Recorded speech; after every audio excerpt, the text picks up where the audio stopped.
Benjamin Philippe de Clovis, serviteur de Dieu et ministre de Jésus-Christ, mon frère, ma soeur, en Christ, chers auditeurs, chères auditrices, que la grâce et la paix soient avec toi au nom du Père, du Fils et du Saint-Esprit, un seul Dieu éternellement béni.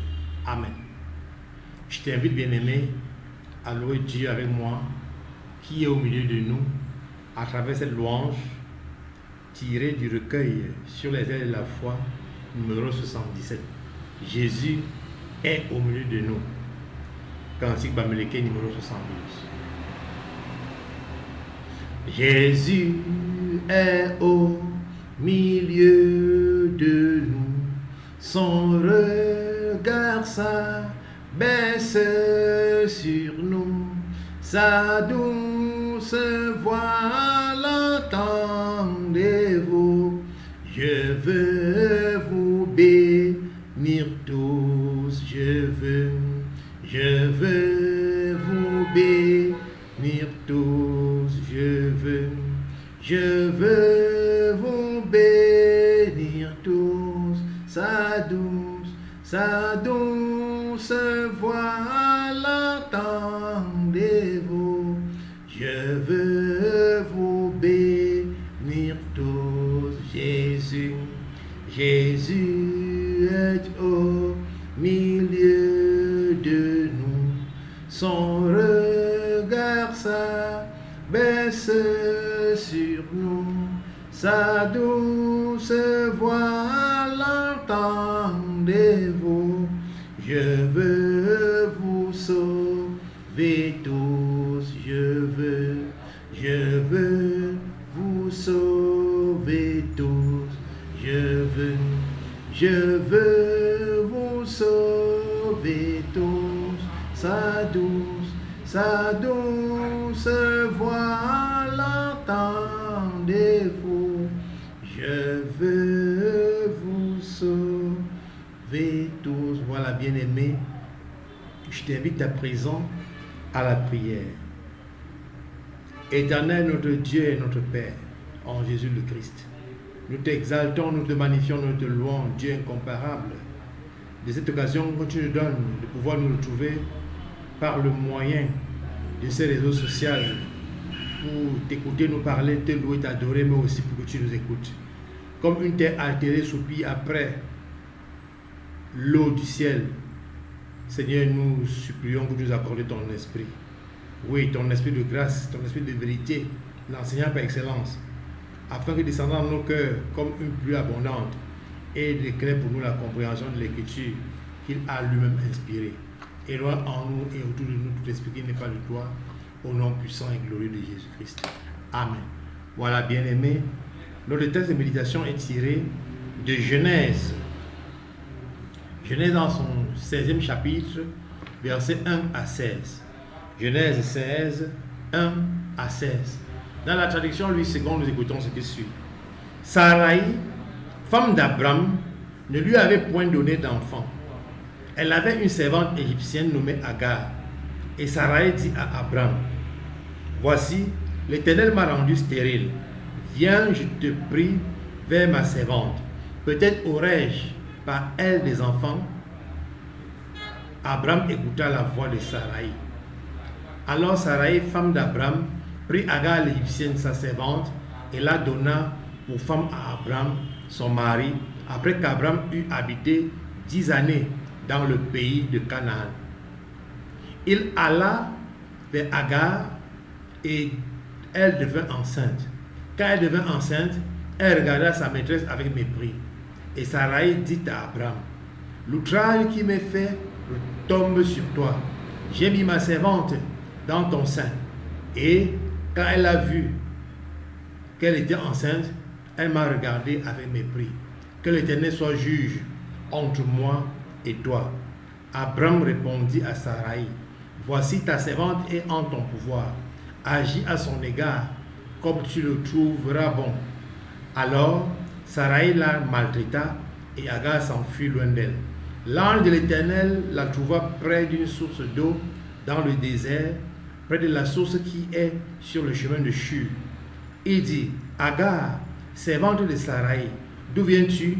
et où vas-tu? Elle répondit, d'où viens-tu et où vas-tu? Et elle répondit, je suis loin de Sarai, ma maîtresse. L'ange éternel lui dit, retourne vers ta maîtresse et humilie-toi sous sa main. L'ange éternel lui dit, je multiplierai ta postérité et elle sera si nombreuse qu'on ne pourra la compter. L'ange éternel lui dit, voici, tu es enceinte et tu enfanteras un fils à qui tu donneras le nom d'Ismaël, car l'Éternel t'a entendu dans ton affliction. Il sera comme un âne sauvage. Sa main sera contre tous et la main de tous sera contre lui. Et il habitera en face de tous ses frères. Elle appela Ata Elroy, le nom de l'Éternel qui lui avait parlé, car elle dit, ai-je rien vu ici après qu'il m'a vu? C'est pourquoi l'on a appelé ce puits le puits de Lacaïroy. Il est entre Kadès et Baret. Agar enfanta un fils à Abram, et Abram donna le nom d'Ismaël au fils qu'Agar lui enfanta. Abram était âgé de 86 ans lorsqu'Agar enfanta Ismaël à Abram. Amen. Mon frère, ma soeur bien-aimée en Christ, je suis heureux que Dieu me donne l'occasion de partager encore sa parole avec toi aujourd'hui. Ce qui est bien, ce qui est particulier dans le texte biblique, c'est qu'il ne cache pas la vérité. Il n'édulcore pas la vérité. Il nous présente les choses de manière brute telles qu'elles sont. Et parlant des hommes, elle nous peint le tableau des humains. Et elle ne va pas du dos de la cuillère, dans le cas d'espèce, pour parler d'Abraham. Nous sommes les possédés d'Abraham, pas d'Abraham, d'Abraham en Jésus-Christ, oui. Mais Dieu a tenu à ce que nous sachions ce que notre ancêtre de la foi a fait pour nous édifier, pour que nous ne puissions pas imiter certains de ses bévues. Et là, pour nous amener à comprendre que l'homme selon le cœur de Dieu, le véritable homme selon le cœur de Dieu, c'est Jésus-Christ. Alors, notre texte nous parle d'abord de Sarai, la femme d'Abraham, qui ne lui avait pas donné d'enfant. Et elle a une servante nommée Agar, une africaine. Et elle va elle-même dire à Abraham que Dieu l'a rendu stérile. C'est une accusation forte contre Dieu. Or, au départ de la création, quand Dieu a fait l'homme et la femme, il a dit, soyez féconds, multipliez, remplissez la terre et assujettissez-la. Soyez féconds, multipliez, remplissez la terre et assujettissez-la. Comme quoi, dans le cœur de Dieu,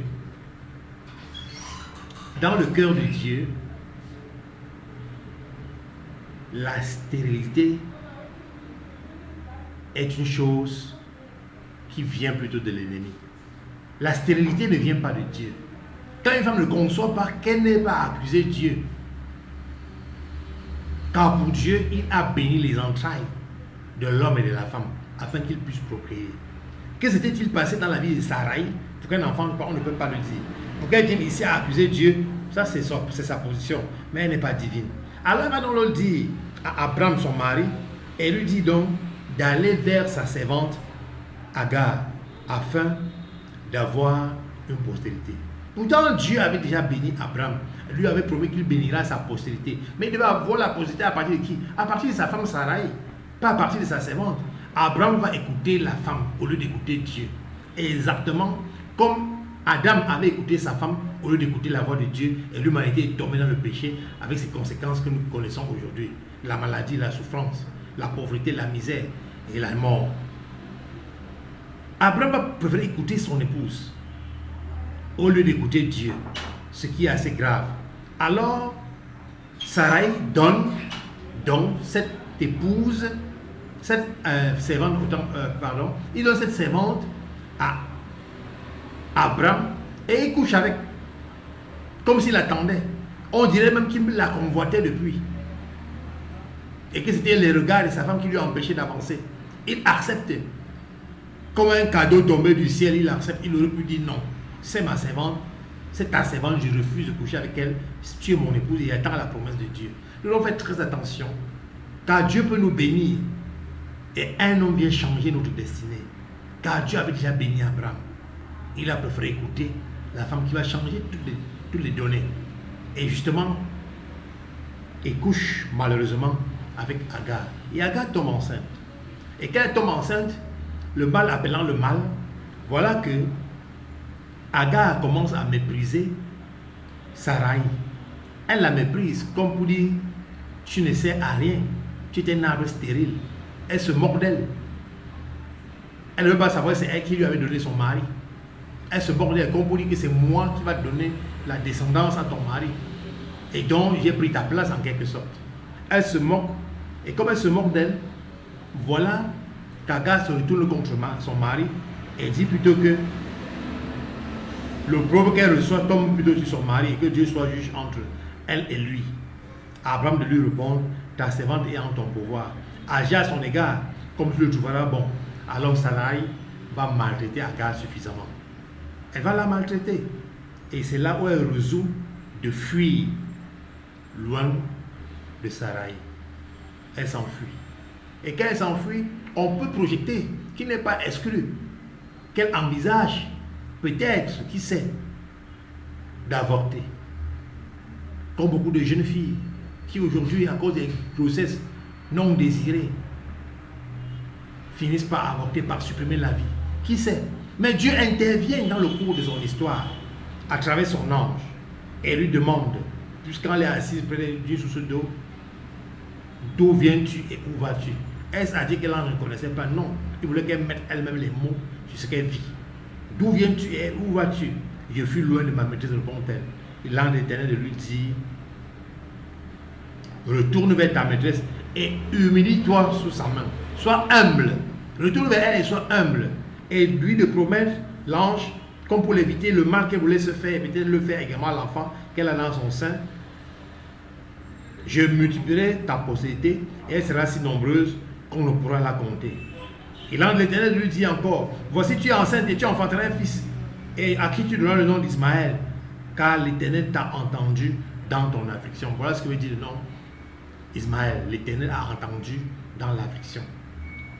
L'ange parle de la part de Dieu et promet de bénir l'enfant qui va naître de son sein. Sa postérité sera si nombreuse qu'on ne peut compter. Mais là, il dit quelque chose de particulier, c'est que cet enfant sera comme un âne sauvage. C'est-à-dire qu'il va habiter hors de la maison. Et aussi, il dit, sa main sera contre tous, et la main de tous sera contre lui, et il habitera en face de tous ses frères. Voilà, c'est dit que ce sera un enfant guerrier. Ce sera un enfant de guerre, ayant les nez à fleur la peau. Et c'est là exactement ce qui se passe aujourd'hui. Car Ismaël est l'ancêtre des Arabes, des Palestiniens. Pendant que la vraie postérité d'Abraham, c'est la partie de laquelle Dieu va bénir maintenant Abraham, plus Abraham, Isaac, sa vraie postérité va être les Juifs de qui vont venir les disciples de Jésus-Christ qu'on appelait à Antioche chrétiens. Ces deux peuples sont toujours en opposition. Israël et la Palestine sont toujours en conflit. Et je peux véritablement dire que ce conflit restera jusqu'à ce que le Christ vienne. Car Dieu l'avait déjà prédit. Ta main se lèvera contre tous et la main de tous sera contre lui. Il habitera en face de ses frères. Voilà ce que Dieu a dit. Il a prédit. Nous devons le savoir. C'est un conflit qui sont déjà prédits par le Seigneur. Comme le conflit israélo-palestinien. Nous devons le savoir. Agar va enfanter un fils et le donner à Abraham. Et Abraham va lui donner justement le nom d'Ismaël, nom que l'ange avait donné à la servante de Sarai, sa femme. Il était âgé de 86 ans lorsqu'Agar enfanta Ismaël. Lui enfanta Ismaël. Ça veut dire qu'il a enceinté cette femme quand elle avait 85 ans. Avec ça, tu comprends, mon frère, ma soeur, que les histoires d'andropause même, sur le plan spirituel, ne marchent pas.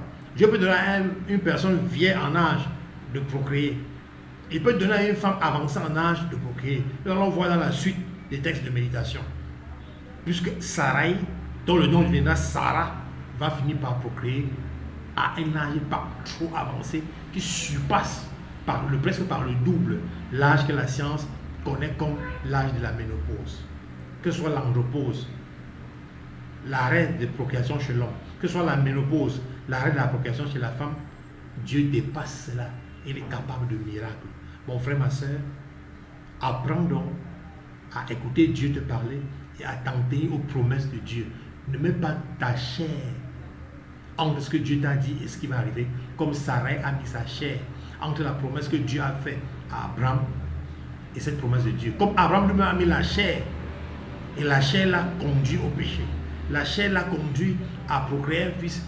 Donc finalement la destinée est une destinée d'une personne de conflit, un homme guerrier. Bien qu'il soit béni, il sera constamment en guerre contre ses frères. Il habitera en face de ses frères. Voilà ce que je puis dire de ce texte que le Seigneur m'a mis à cœur comme message de partager avec toi pour t'inviter. J'insiste et je persiste à demeurer dans la promesse de Dieu. Elle peut durer quand Dieu te bénit. Le temps de la bénédiction peut durer, mais elle finit par s'accomplir. Ce que Dieu a dit, il finit par le faire. Ce que sa bouche a dit, sa main l'accomplira. Pour parler comme la chanson. Que Dieu bénisse sa parole en toi. Amen. Voilà, bien-aimé. C'est donc ici que va s'achever notre méditation du jour. Il ne me reste plus qu'à te recommander à Dieu. Mais bien avant cela, je t'invite à la prière. Père Saint, je te rends grâce de ce que tu m'as permis de partager encore ta parole avec mon bien-aimé au travers de ces réseaux sociaux. Permets que ces paroles portent en nous du fruit, le fruit du Saint-Esprit, et que notre fruit demeure. Demeure en nous, par lui, ton Saint-Esprit. Bénis-nous, fais-nous les personnes que tu veux que nous soyons, au nom puissant et glorieux de Jésus-Christ. Voilà, bien-aimé, c'est ici qu'on va se séparer, notre méditation atterrit. L'amour de Dieu le Père, la grâce de Jésus-Christ Nazareth, la communion du Saint-Esprit soit demain avec toi, dès maintenant et pour toujours. On est béni pour bénir, on reçoit pour donner. N'hésite aucunement à partager avec les autres ce que tu as reçu. Et si tu as besoin de conseils, d'écoute ou de prière ou d'accompagnement pastoral, je suis disponible à le faire pour toi. Je réponds au 6 74 17 10 79. Je reprends 6 74 17 10 79, 6 96 95 80 57, 6 96 95 80 57. À bientôt, plaise à l'Éternel.